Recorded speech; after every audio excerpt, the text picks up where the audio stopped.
गले में पट्टा बांध के चलना चाहिए भाजपाइयों को। तो मैं आदित्यनाथ जी से कहना चाहता हूँ, ये उत्तर प्रदेश है, यहाँ बच्चा जब चलने के लिए सीखता है उससे पहले राजनीति सीख जाता है। ये नूरा कुश्ती बंद कीजिए और ऐसी बातें कीजिए जो हमें समझ में आए। हमारे रोजगार की बात कीजिए, हमारे शिक्षा की बात कीजिए, किसानों के फसल की बात कीजिए, जो हमारे जुड़े हुए मुद्दे हैं उससे बात कीजिए। ये नूरा कुश्ती का खेल बंद कीजिए। ये आपस में, अरे ओवैसी कैसे खतरा हो सकते हैं आदित्यनाथ के लिए, मुझे बताइए। आदित्यनाथ का जो वोट बैंक है, ओवैसी को एक भी वोट देता है क्या? ओवैसी का जो वोट बैंक है वो एक भी वोट आदित्यनाथ को देता है क्या?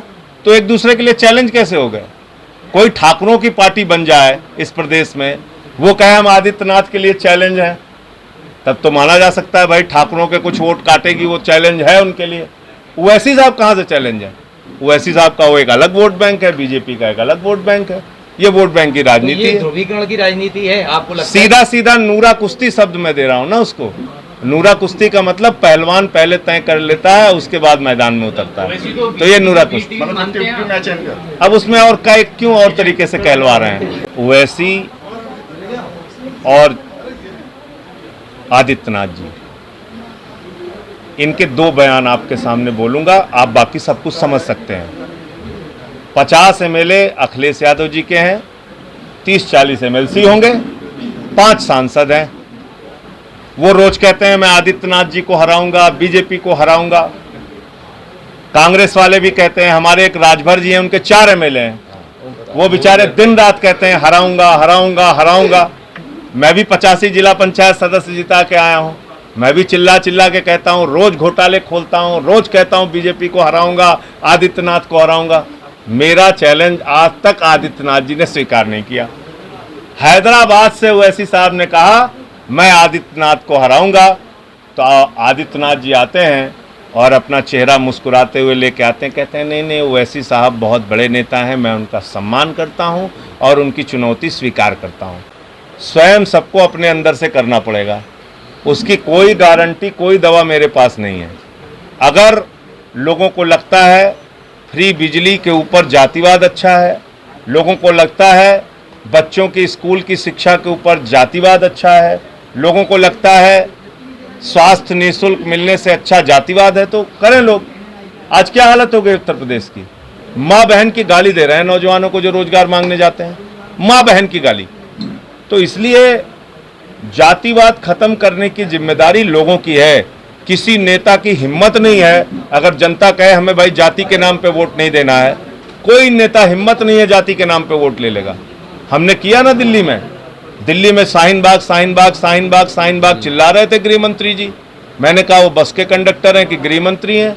लोगों ने 200 यूनिट बिजली फ्री पे वोट दिया, शिक्षा पे वोट दिया, पानी पे वोट दिया, स्वास्थ्य पे वोट दिया। तो भाजपा को तो हमने उनकी नफरत की राजनीति को अपने मुद्दों से हराया है। यूपी के लोगों को भी सबको मिलकर करना होगा ये चीज। समाजवादी पार्टी के प्रदर्शन पर कथित वीडियो वायरल हो रहा है जिसमें पाकिस्तान जिंदाबाद के नारे लगाए जा रहे हैं, इसको लेकर आपका क्या रिएक्शन है? मैंने वो वीडियो देखा नहीं है, देख लूंगा तो कोई प्रतिक्रिया देता हूं। सांसद भाजपा लगातार कहती है कि आम आदमी पार्टी जो है लोगों को मुफ्त खोर बना रही है, जबकि खुद जब बंगाल में जाते हैं तो बिजली यूनिट फ्री का वादा करके आते हैं। चलिए ठीक, बहुत अच्छी बात कही। सारे मंत्रियों के बंगले खाली करा दो, महीने की तनख्वाहें बंद कर दो, गाड़ी से चलवाना बंद करो इनको। 5000 यूनिट साल भर का मुफ्त बिजली लेते हैं सारे सांसद विधायक, सारे मंत्रियों का तो और बिजली का मुफ्त मिलता है उनको, सब बंद करा दो। भाजपाइयों से बंद करा दो, इनके नेता बंद कर दें, या तो अपने ऊपर बैनर लगा दें मैं भी मुफ्तखोर हूं। बैनर लगा के चलना चाहिए, गले में पट्टा बांध के चलना चाहिए भाजपाइयों को, जितने नेता हैं। मैं मुफ्तखोर हूं। सबसे ज्यादा मुफ्तखोर कौन है? सबसे ज्यादा सांसद किसके हैं? भाजपा के हैं। सबसे ज्यादा विधायक किसके हैं? भाजपा के हैं। सबसे ज्यादा मंत्री किसके हैं? भाजपा के हैं। देश का प्रधानमंत्री कौन है? भाजपा का है। सबसे बड़ी मुफ्तखोर पार्टी तो ये लोग हैं। मैं तो बता रहा हूं, 5000 यूनिट बिजली फ्री लेते हैं, बंद कर दो भाई। देखिए ऐसा है, सांकेतिक कुछ करने के बजाय कर्म में करके दिखाना होता है। कर्म में करके दिखाने का अर्थ यह है कि आज ऊपर से लेकर नीचे तक जितनी सत्ता है उनका आचरण तो बिल्कुल राजशाही जैसा है। हमारे मुख्यमंत्री आदित्यनाथ जी बंगले में जब जाते हैं तो गंगा जल से धुलवाते हैं उसको। उसके बाद जब वो जाते हैं किसी दलित बस्ती में तो वहाँ पहले उनको शैम्पू और साबुन दिया जाता है, भैया नहला के रहना, बाबा जी महाराज जी आ रहे हैं, दूर से आप उनका ऐसे दर्शन करना। ये सामंती सोच है। इस महाराजागिरी से बाहर आना पड़ेगा। महाराज नहीं होता लोकतंत्र में कोई, लोकतंत्र में जनता के सेवक होते हैं। संवाद करो, बातचीत करो, सेवक बन के रहो। राजा महाराजा 47 में चले गए इस देश से, अब नहीं है कोई राजा महाराजा। सांसद जी क्या